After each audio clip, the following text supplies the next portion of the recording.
तो चलिए फ्रेंड, आज हम देखेंगे आदिकाल के बारे में।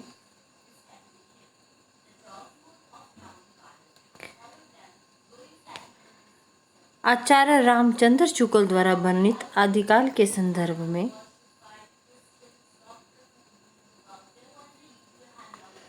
प्रमुख कथन प्राकृतिक की अंतिम अपभ्रंश अवस्था से ही हिंदी साहित्य का विभाव माना जा सकता है।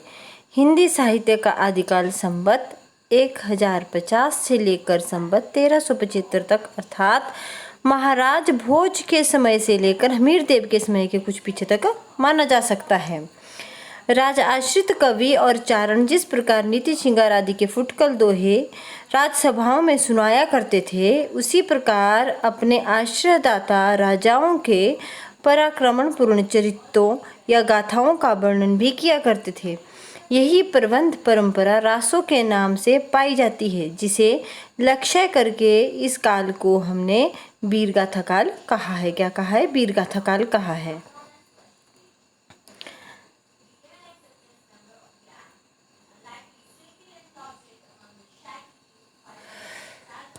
अपभ्रंश नाम पहले वल्लभ जी के राजा धारसेन द्वितीय के शिलालेख में मिलता है। कहाँ मिलता है? वल्लभी के राजा जो धारसेन द्वितीय थे, वहाँ के शिलालेखों में मिलता है अपभ्रंश का नाम, जिसमें उसने अपने पिता गृहसेन विक्रम संवत 650 के पहले को संस्कृत, प्राकृतिक और अपभ्रंश तीनों का कवि कहा है। सिद्धों की उद्धत रचनाओं की भाषा देश भाषा मिश्रित अपभ्रंश या पुरानी हिंदी की काव्य भाषा है।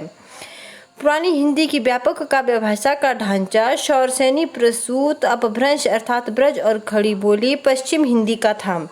आध्यात्मिक रंग के चश्मे आजकल बहुत सस्ते हो गए हैं। उन्हें चढ़ाकर जैसे कुछ लोगों ने गीत गोविंद के पदों को आध्यात्मिक संकेत बताया, वैसे ही विद्यापति के इन पदों को भी। ये बार बार पूछा गया कथन है रामचंद्र शुक्ल का। आध्यात्मिक रंग के चश्मे आजकल बहुत सस्ते हो गए हैं। उन्हें चढ़ाकर जैसे कुछ लोगों ने गीत गोविंद के पदों को आध्यात्मिक संकेत बताया है, वैसे ही विद्यापति के इन पदों को भी। आगे हम देखेंगे कुछ महत्वपूर्ण काव्य पंक्तियाँ। जो जिन शासन भाषियहु सो भई कहियहु सारू, देवसेन की है। मैं 2 मिनट मौन रहती हूँ, आप ये सारी पंक्तियाँ अपने हिसाब से पढ़ें। और किसने लिखी हुई, आगे इनके नाम भी लिखे हुए हैं कि सरहप्पा ने लिखी है, लुइप्पा ने, विरूपा ने, तो आप इसे पढ़ें।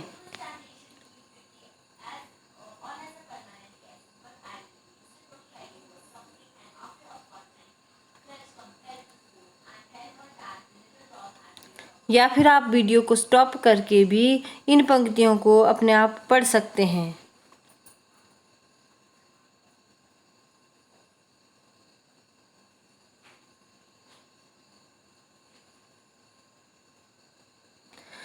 तो चलिए मैं आगे चलती हूँ। अब यहाँ भी आगे पंक्तियाँ हैं, ये आपने पढ़ लेनी है यहाँ तक।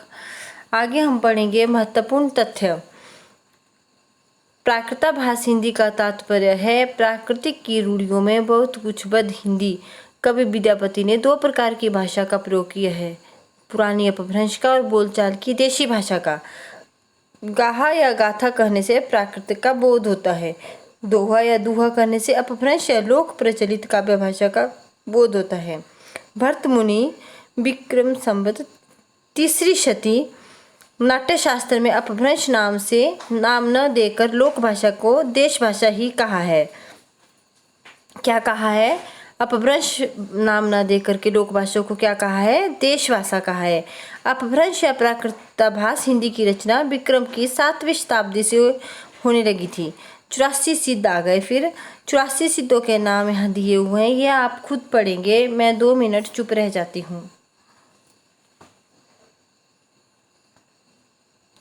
लुइप्पा, लिलाप्पा, डोमिप्पा, ये जो है पा शब्द अपने नाम के आगे लास्ट में पा लगाते थे।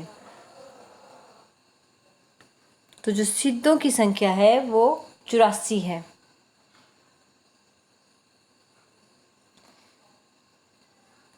तो चलिए मैं आगे चलती हूँ।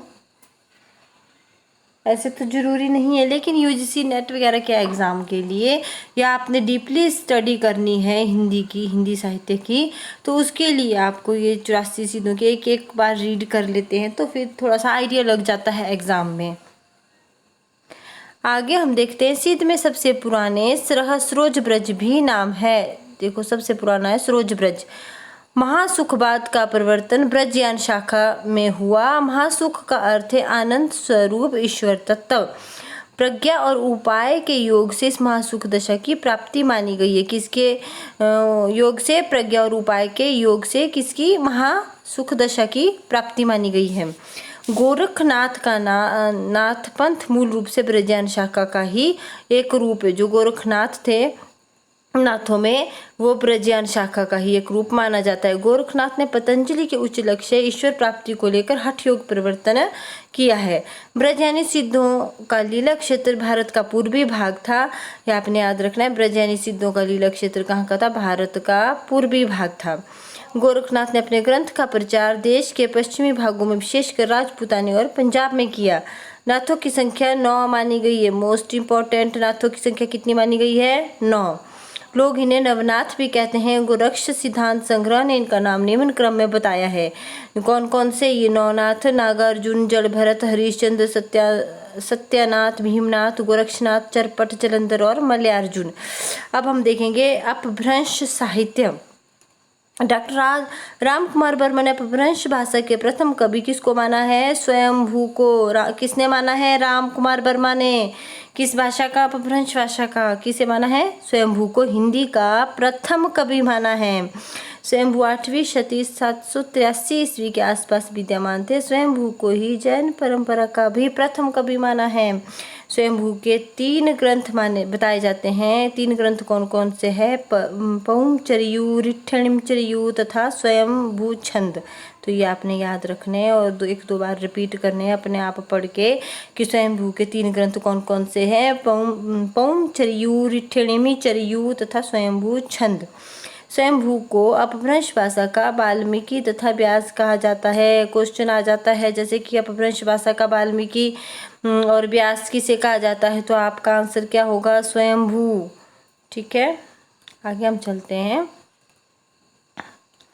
स्वयंभू ने अपनी भाषा को देशी भाषा कहा है। स्वयंभू के पौंचर्यु को उसके पुत्र त्रिभुवन ने पूरा किया। किसने किया? त्रिभुवन ने। किसको? पौंचर्यु को। पौंचर्यु में क्या है? राम के चरित्र का विस्तार वर्णित किया गया है। शिव सिंह सेंगर ने अपने ग्रंथ शिव सिंह सरोज में किसी पुरानी अनुश्रुति के आधार पर 7वीं शताब्दी के पुष्य या पुंड कवि को हिंदी का प्रथम कवि माना। किसने माना हिंदी का प्रथम कवि? शिव सिंह सेंगर ने। किसके आधार पर? 7वीं शताब्दी के पुष्य या पुंड कवि को हिंदी का प्रथम कवि माना।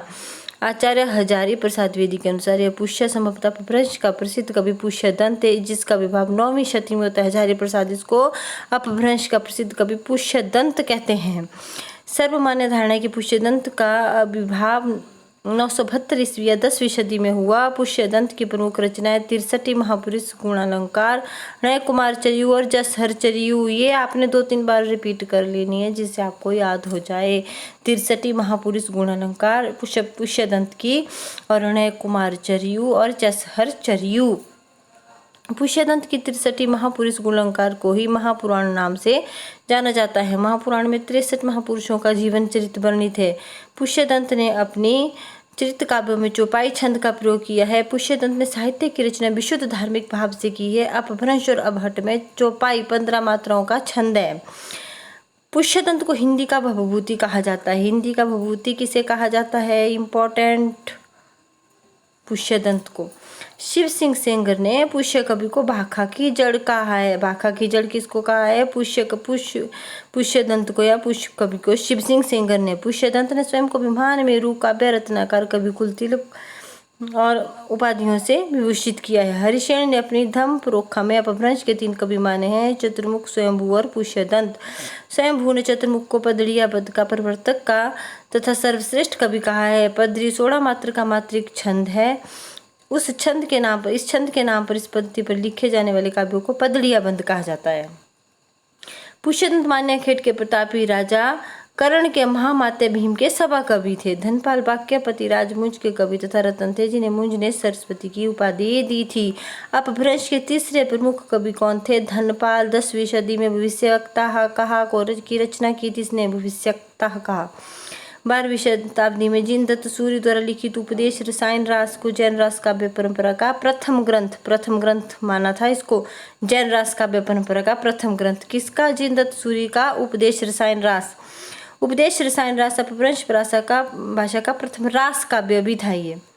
ठीक है। रास काव्य परंपरा का हिंदी में परिवर्तन करने का श्रेय भरतेश्वर बाहुबली रास 1184 ईस्वी के रचयिता शालिभद्र सूरि को माना है। भरतेश्वर बाहुबली रास के रचयिता कौन है? शालिभद्र सूरि। उपदेश रसायन 80 पदों की कृति है। अब्दुल रहमान द्वारा लिखित क्या है? संदेश रासक पहला धर्मित्र रास ग्रंथ है। देसी भाषा में किसी मुसलमान द्वारा लिखित प्रथम काव्य संदेश रासक है। जैसे क्वेश्चन आ जाता है कि देसी भाषा में मुसलमान के द्वारा लिखित प्रथम काव्य ग्रंथ कौन सा है, तो क्या ये संदेश रासक किसके द्वारा? अब्दुल रहमान के द्वारा।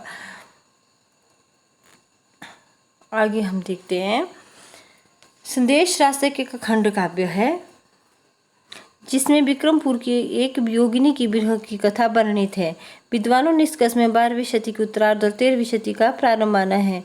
मुनिराम सिंह जैन साहित्य में सर्वश्रेष्ठ रस्य कवि कहे जाते हैं। डॉक्टर हीरालाल मुनिराम सिंह के विवाह काल 1057 के लगभग मानते हैं।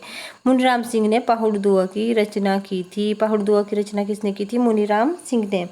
अपभ्रंश भाषा में दोहा काव्य का आरंभ 6ठी शताब्दी के कवि जोइंदू से माना जाता है। अपभ्रंश भाषा में दोहा काव्य का आरंभ किससे माना जाता है? जोइंदू से। ये 6ठी शताब्दी का माना जाता है। जोइंदू ने 2 पुस्तकों की रचना की है, परमात्म प्रकाश और योग सार। जॉर्ज ग्रेसन ने आदिकाल के अंतर्गत 9 कवियों को शामिल किया है। पुष्य कवि खुमान सिंह, केदार कुमार पाल, अनन्य चंद्र, जागनिक, शानकधर एंड जोधराज।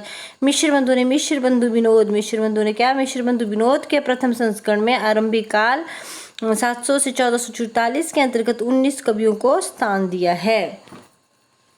तो फ्रेंड्स, आज हम इतना ही करेंगे। अगली वीडियो में मिलते हैं हम पार्ट 2 में, आगे का हम करेंगे। तो तब तक के लिए धन्यवाद।